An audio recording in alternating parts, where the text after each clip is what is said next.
It's again a pleasure to participate in these very interesting discussions, which allow us as a development bank to understand better from the sector persons and also the regulators and also authorities what's in store for the next period. And I've heard obviously a number of interesting ideas being floated around and mentioned here. I will not comment on those. I would rather tell you what we have been doing and what we are doing and the processes and the kind of institutional developments that we are following these days, and where we can provide our support. Our support, as everybody knows, comes in two forms. One is the financing that everybody knows about. As a development bank, we are very keen to support new technologies and also those that contribute to the greening of the energy sector in general. But we are also having a large policy dialogue sort of hat, in which we support various initiatives in the institutional area. I will talk about two things that we are doing now with the government of Romania, and I think these are two important things for the future of the energy sector. The one is the support that we are providing to them to develop legislation for the contract for differences support scheme.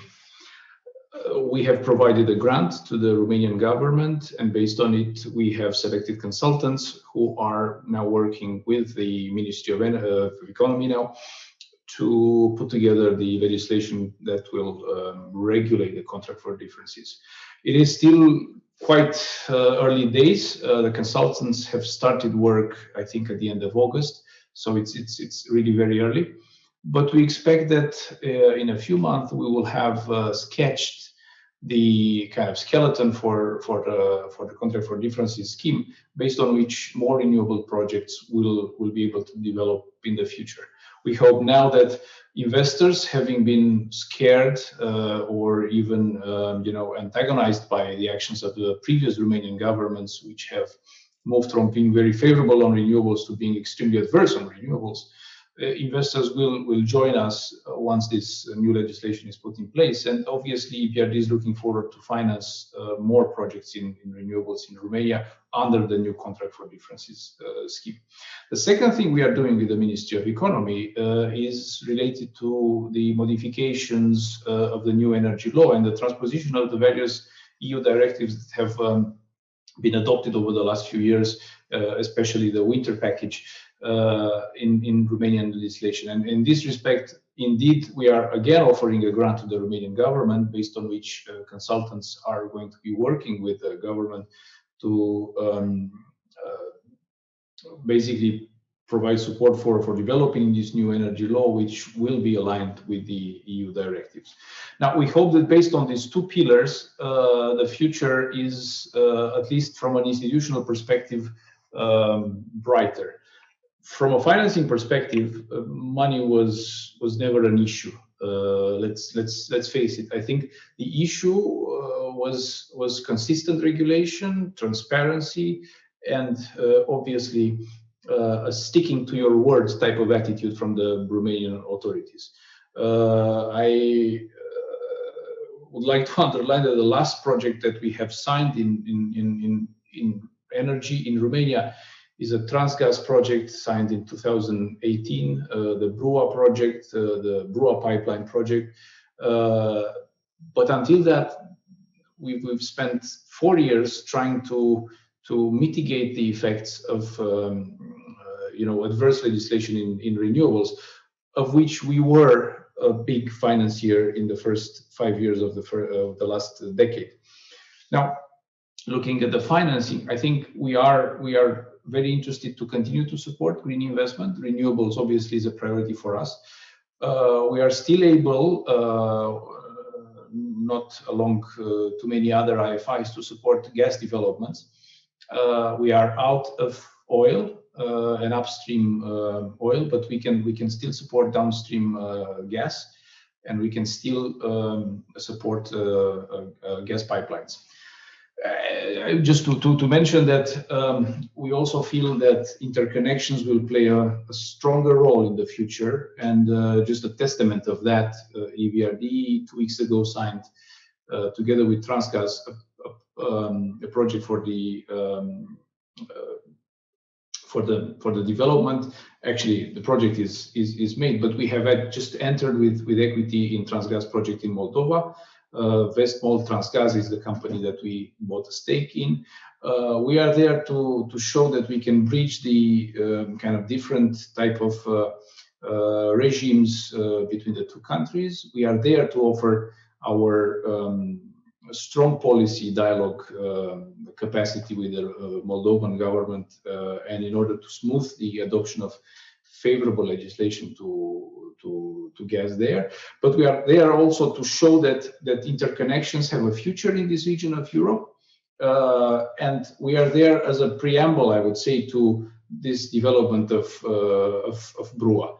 Now, BRUA is almost finalized on the Romanian side. The future steps are quite important. They have to bridge basically BRUA with the developments in the Black Sea. We are looking very much forward to Romanian government and Romanian parliament's actions to modify the offshore law so that they really create a favorable environment based on which these projects can advance. We have a direct interest there because we are supporting also one of the smaller players, smaller but the most advanced actually, the BCOG, a Black Sea Oil and Gas company in which we have invested with Carlyle. But without proper legislation, proper regulation, that gas will stay in the underbed of the Black Sea and will not flow to Europe. And I think the effort on our side is going to be in the future very much on bridging this gap, this strategic gap that Romania is finding itself in, which is also a gap filled with opportunities. We have gas in the Black Sea. This gas basically can be the hybrid fuel that can support the transition from coal to renewables. This gas will have to assure the stability of the system as we are building more renewables, and eventually this gas may bridge the blue hydrogen transition as well, which we have to be very much concerned about. I think I would like to end by echoing the words of a previous speaker who was telling us that innovation is key. Innovation is indeed key, but it also works when it happens in a competitive environment in which the state plays the role of a player, of just a player, and in which there are no limitations on the sale of shares in state-owned companies, in which there is a level playing field between all players, where there's transparent regulation and transparent use of regulatory powers. I think in this situation, it is very important that the state realizes that the strategic interest does not involve the concentration of state-owned assets in the state hand and not selling them, irrespective of coronavirus or not. Competition and privatization are elements that can only improve the situation over time. It is important to understand that the regulator needs to be perceived less than shown by legislation, that it is independent and is acting in the benefit of all parties in the market.